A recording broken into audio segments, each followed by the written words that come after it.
Some textiles look beautiful, but whatever the fabric, creating them requires massive amounts of energy, uses up vast quantities of resources, and often leaves huge volumes of waste.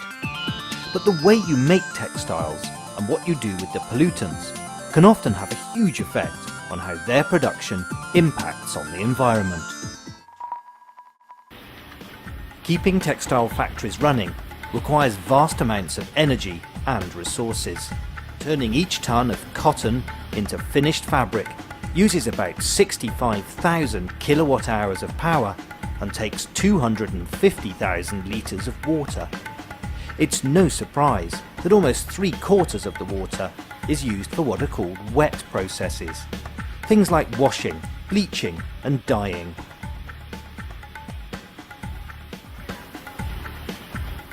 From inks to dyes to caustic soda and all sorts of alkalis and bleaches. Most of the wet processes in textile production involve potentially harmful chemicals.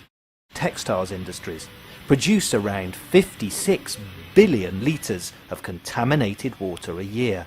That's enough to fill 22,500 Olympic-sized swimming pools. And if that water's allowed to leave the factory untreated, it can have a massive effect on the environment.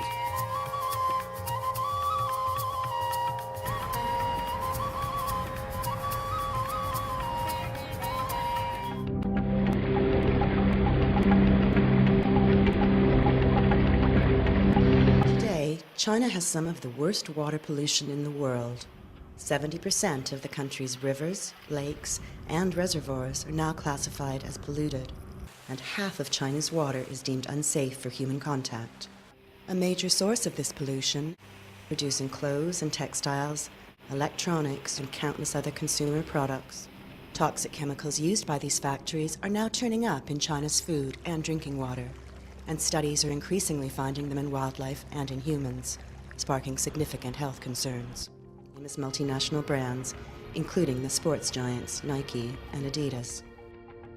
Many of these brands heavily promote their environmental credentials.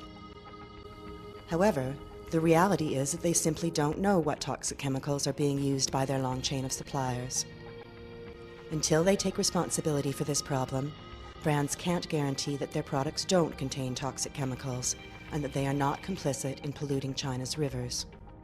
But there is a solution.